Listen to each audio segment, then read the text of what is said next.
In this video, we will be getting a tour of Castalia Trout Club's facilities.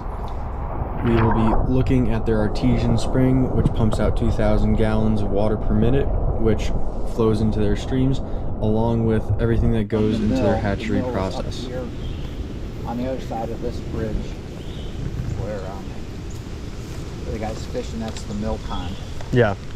Behind the mill pond, where that fence is, that's the blue hole, which is an artesian spring, which is one of the aquifers that supplies this water to the club.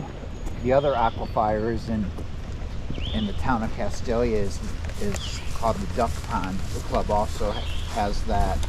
That's the main aquifer, and that feeds the upper part of the stream exclusively, and then once you get past the blue hole, you have both the duck pond and the blue hole are feeding the rest of the stream.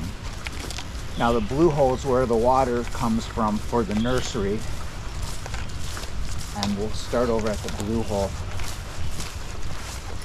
That concrete bunker is two 24-inch pipes that take the water from the blue hole over to the degassing room, which is the water coming out of the blue hole has very little oxygen, so they have to force oxygen. Yeah, they have to oxygenate it. Yeah, so we have a degassing room that takes care of that. Now this artesian spring, which is the blue hole, or known as the blue hole, is 2,000 gallons a minute are coming out of this. Wow.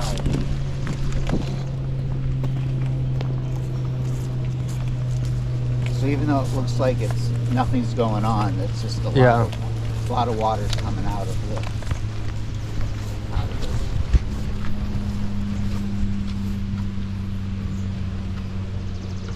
So yeah, 2,000 gallons a minute's coming out of here. Over here, in this, like I said, in this bunker, there are two 24-inch pipes.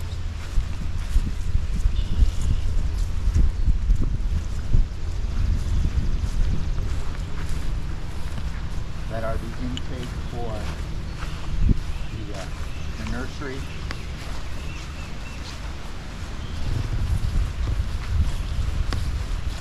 So yeah, the staff has to keep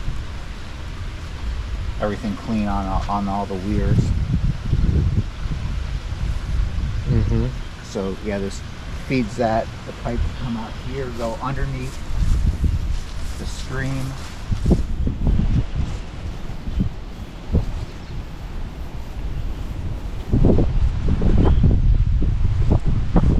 This was the original nursery.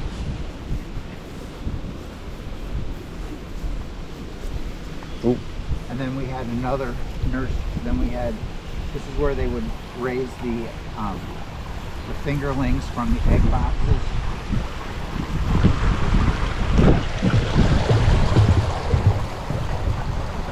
And then we had an outdoor nursery for a number of years, but the state regulations changed, and it was going to be less expensive to build a new nursery than it was to rehab the existing nursery.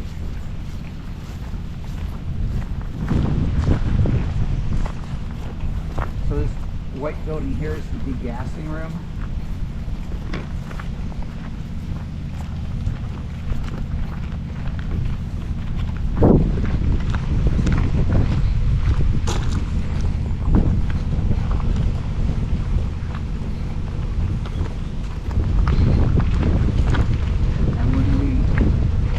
Put in the nursery, we decided that we didn't want to be dependent on the electrical grid, so this is all fed through gravity.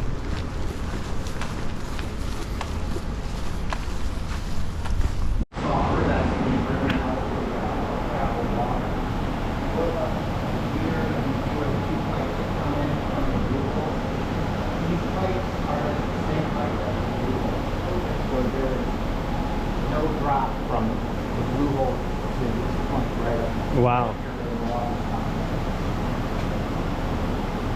So, and then these are the, this is what we use to drive drive the oxygen into it. So these are the same thing that the Coca-Cola plants use to oxygenate their water. Okay. It's giving it a lot of surface area. Right, yeah, it just breaks everything up. Yeah. Yeah, so you can see the residue from the softer rice. Yeah. But yeah, this water comes out of the blue hole year-round at this temperature, which is about 54 degrees. So that's why it can support the trout. Yeah, the trout year-round. And yeah, this is the only nursery that's drip that we know of, or that we've been told that's being that's not using pumps to drive the oxygen into the water. And like I said, we wanted to make sure that we weren't dependent on pumps, because obviously if the pump goes down, you're gonna have a bunch of dead fish. Plus, if you do it right like this, you don't have to worry about all that other stuff. Yeah. Right. Yeah, all you have to do is pull these out, pressure wash them, and put them back in. Yeah. How often do you have to do that? I think we do it several times in the season. I don't know what the schedule on that is.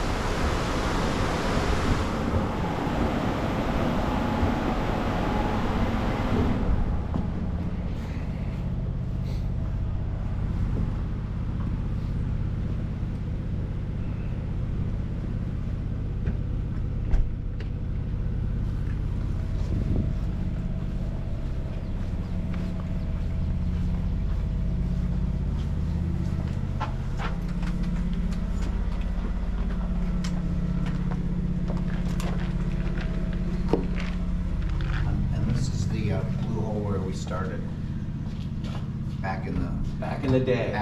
Wow. People marvel at it and wonder, marvel at its depths. That is very cool. And this is where all the fish, fish food is, some storage. These hoppers over here are what they dump the fish food in to go to move it down into the nursery. This area is, the state comes in and tests the fish just to make sure they're healthy, and that's where they do whatever the state does for them, dissect them or whatever they look for. Yeah. Cuts them open to make sure they're okay. I guess Sounds so, like yeah. the state. Yeah, you're fine. Yeah. A little ironic. Especially if you're the one that gets chosen. Thanks.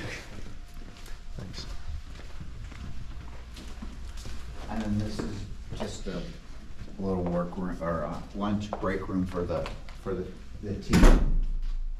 It's a nice building. When was this built? 2015.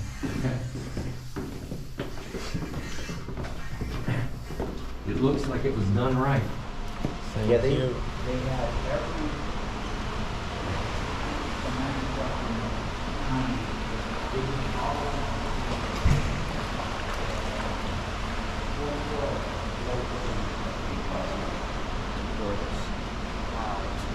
So those hoppers then come down here. Oh, okay. So that Okay. Open up the Yep. valve there and Right into there. And since the temperature of the water is 54 degrees, and we don't need really any air conditioning.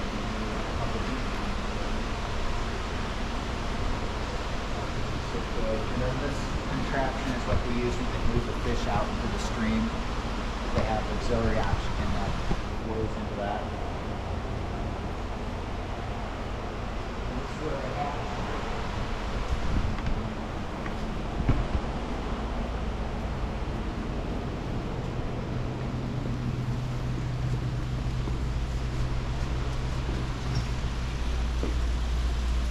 So this is the same height as the blue hole right here.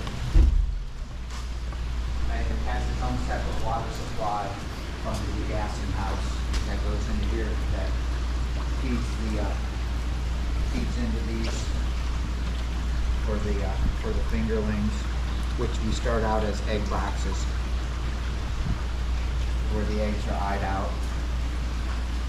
And then we grow them here, move them. I think those are browns, it looks like. And these are rainbows. So how big are they? They get moved over here then? Yeah, I'll show you where they get. These are probably more rainbows or browns. Yeah, these are browns.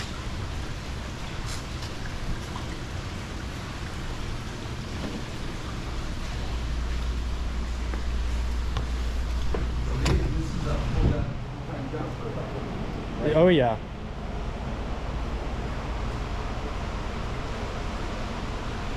then, let's see. All right, this race they must be working clean. Now they have the fish. They move the fish down here. They're probably gonna stroke this. Yeah, they move the fish here into each one of these races, and then they're moving around the entire set. But they keep As they grow, they As just they kind of grow. push them along the process. Right. Do they get mixed together or are they kept in one time? They're mixed together at this stage, but as they get bigger, some of the fish can be more aggressive to the little fish. I mean, as long as they're the same size, they'll leave each other alone. But Yeah. if you put a big brown in here, or a big rainbow, yeah, they eat their way through this. Yeah. So Very cool. yeah, they feed all the fish by hand. That's why they have the boards here so they can walk across. Yeah. And then the way they clean it, the fish will usually, keep most of the algae and stuff down, but they'll come through with brooms and scrape everything, and then it'll just flow right out the back. So yeah, the smaller fish are here, the larger fish are on the other side.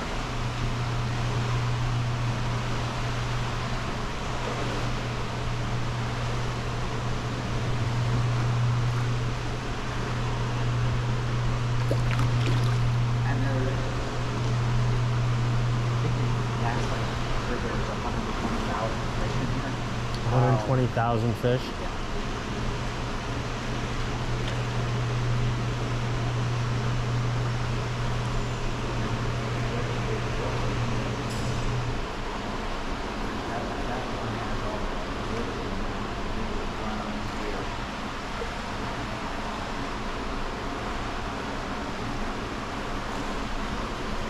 So I saw that like some of the fish out in the stream and some of the ones in here, they have that like a little discoloration on their head. Is that from kind of like running into the walls and being in close quarters? Yeah, that's from, I mean, that's what that's from. It's just the friction of them rubbing. Yeah. And It some just of their takes the tails slime coat off and rubs it. and some of their tails are worn down on the bottom. Yeah. There's probably food that escapes through there, and fish like to swim upstream. So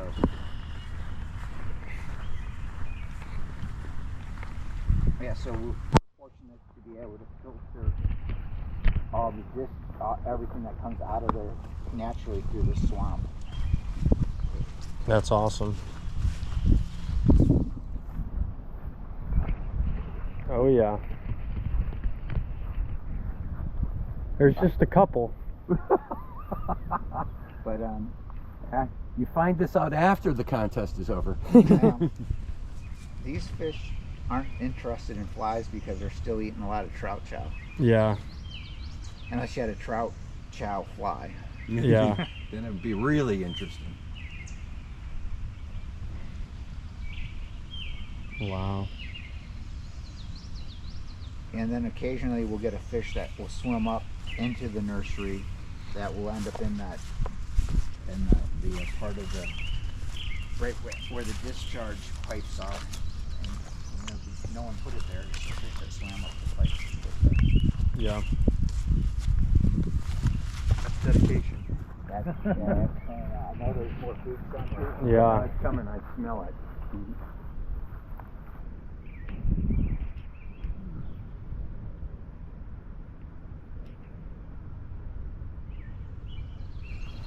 The water's so clear. So clear.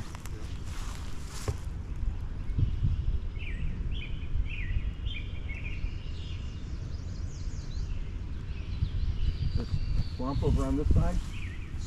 This whole thing is Essentially a swamp. essentially a swamp.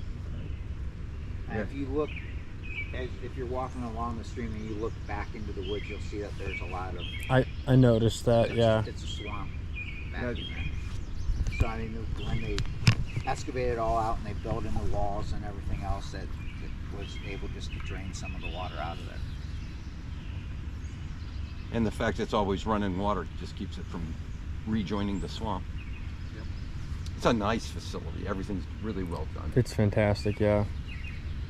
Yeah, so if you walk all the way down here, you'll see where it kind of looks more swampy at the end of this race, where where this was all that way, and then they just cut in this channel so they could control the flow of the water, and then that exits into the lower stream. So now do all of the fish that you raise, do you let them all go here, or do you distribute them to the state or to like private parties? It's here.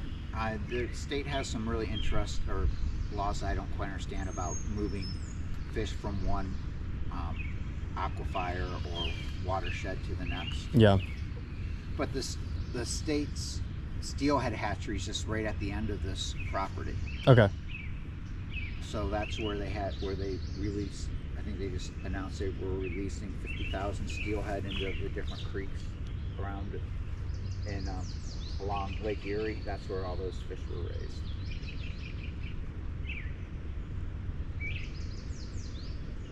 Yeah, so if you come out of here and you go right at the first road on the right, you turn on that and it takes you right to the state hatchery. Okay. And they have a lot of outdoor races and the fish are all stacked up like this. Yeah. And that's where people like to go and put their bags of popcorn and feed the fish there. Yeah.